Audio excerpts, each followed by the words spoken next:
تك جزء سر عرفت مال التان المونت أنا أتوميتا أنا إن بيخان أيوة وأنا كستي كم نجارتي كستي ها سموه سيف قردي جوسان إنجرتبا أتى على المونت جزء عرفت مال التاني أنا أكوف وي كبيت ما خمال مال تاتي مجاخي جيت ما نهف قردي راد دودي في كبخا وانجتونا ناسيم يو خبو يتعي صوصبان أوبس وانجتونا ناسيم مين هاي مياه ويلمون قد مال جاري أنا مجاخي أوبس أنا كيف وين مجاخي يا خفي إيه سرّا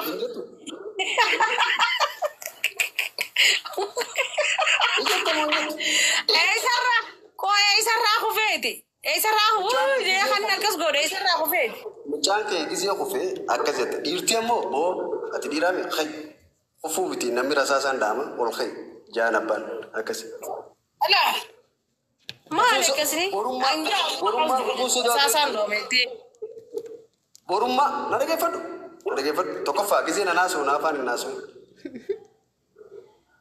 أيه بوس أيه sanifu irti wonni yetun khay rakkachu jira dukkana jira ifa jira arra uftu boru fata sigale khay dem fulo dura imboin dadde dukke fira abban randa do dukke lemora stawmi sama مالي مجال كابسون جرا opsi khana nada kefadu Kay mujal- safi biti jibban safi biti Ayyo. boru Akkana jaba nama iso kana. ofisu jira qabso jira michaan qabso jireenyaati ni kufa ni khaa ifitti amantummaa qaba boru gizee kufe ni khaa rasaasni gizee dhe ni hidhata mudhii hidhata gaafa rakkoon itti dhufte mudhii hidhata sigale hubattee jirta yooni fee immoo boo'icha kan boo'u barsiistu taate wayi michaan kiyya kufee maarree michaan kofuu ni sodaata bikka takka irraa is utaaluu ni sodaata fooqii kanarraa fooqii kaanitti utaaluu ni sodaata jechuudha.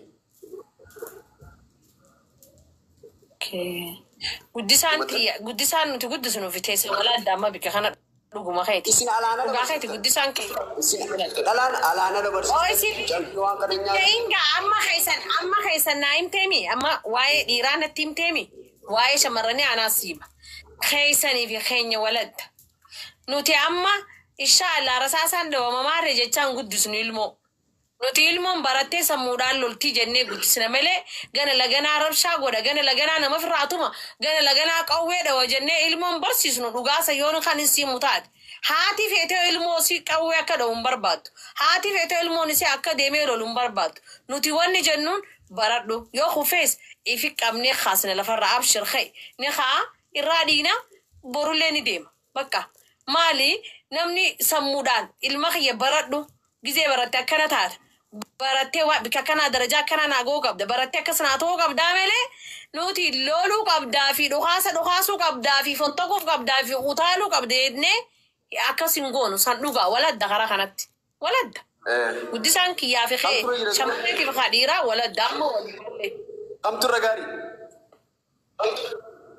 keenya irra gaarii namni loluu dhiisee barqawweedhaan namni sammuun lolaa bar. Okay.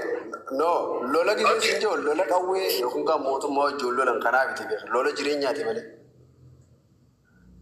Ati jeebar amma ati jeebar akkas ati jeebar utaaluu qabda.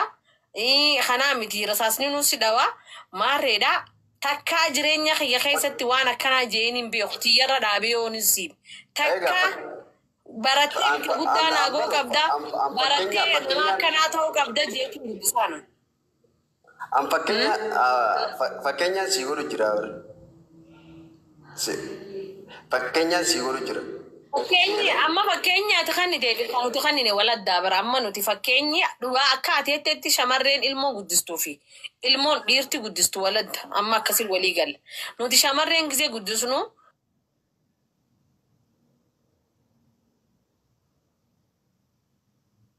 hafiifeessiti laa jireenya kana laaffistee baxabbattee akka bishaanii suutatte akkanatti obaasteeti akkasii guddiste ati. Akka dhiiraati miti nuti dhugaa yoon isiin. Yaada bareedaa kaafte. Fakkeenyaaf waan biraatiif hin jenne. Laalammoo yoonii fi abbaan dhiifama sitti iyyeelleedha. Dhiifama isin hundinuu dhiifama naa godhaa. Imooshinaal keessallee seenne haasawuu guddaa tokko. Yoonii fi akkasiin na fudhattan dhiifama naa godhaati. Amma tasgabbaayetti naasu'a. Wanni hin jee walla keenyaame. Akka gaaritti. namni tokko Nama dhibbaa fi wayiin as jala jirtanii deemaati Yaasiin Oroo foloo godhaanii.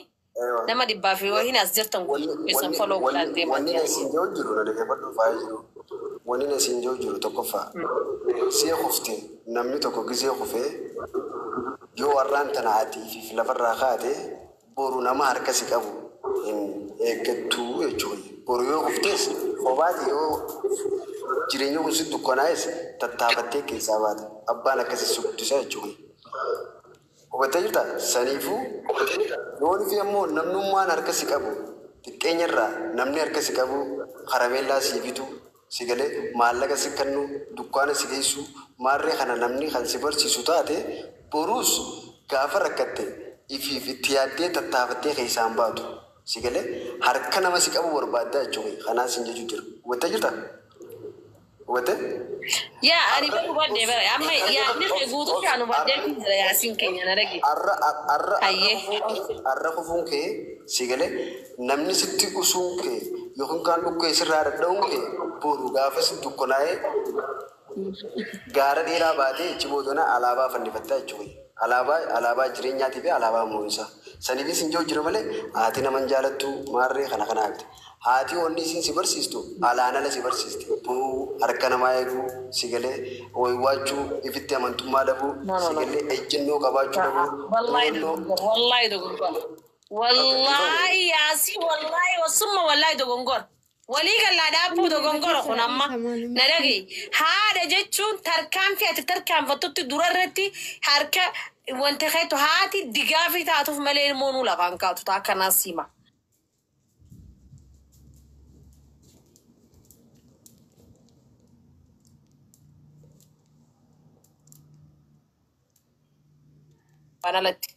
Maaliif jireenyi kun guutuun haadha teetiin mari'achaa yaada waan daleedu akkaataa waa hunda mariidhaan akkasin namni dhaabbatee darajaa guddoo gahe wallahi Yaasiin kophaan deemaa if danda'uun qabaa ifirratti utaaluun qabaa yoo keetu taate san dogongora.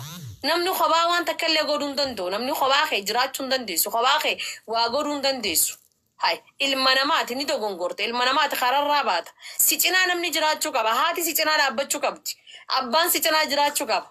Hai kararraa yoo ati meete deebii kasiin gaafa ati dhaabuu kaasiifiin fitaa caljee na dhaggeeffadhu. Stop caljee dhaggeeffadhu.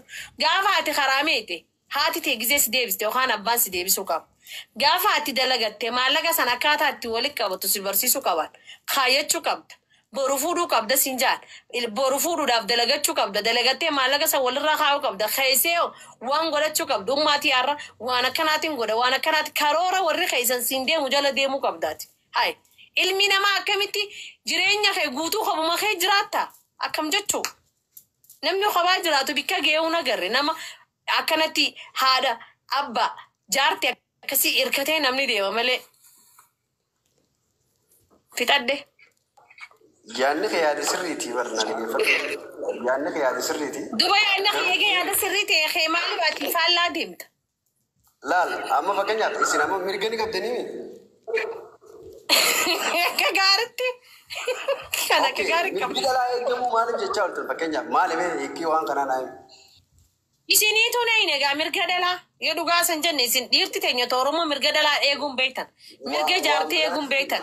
Mirga obboleettii eeguun beektan. Isini bara. No bitarraa waan uumamtaniif isaniif. Hadiisa kana namuu beekata. No bitarraa miti laal mirga kana rabbiinu mirga shamarranii mirga rabbiin nuu kan nebari isin addunyaarra nu dhorkitanii bar rabbiin addunyaa tanarratti shamarree akkana bulchaa haqasii eega akkana godha isiniin jee isin bar haqa keenya sanuu na eeydanii bar isin saniif namni mirga jee dubbataa bar silaa akka shari'aa sanii bulchitan akkanaa miti wallahi mirga kam namaa eeydan.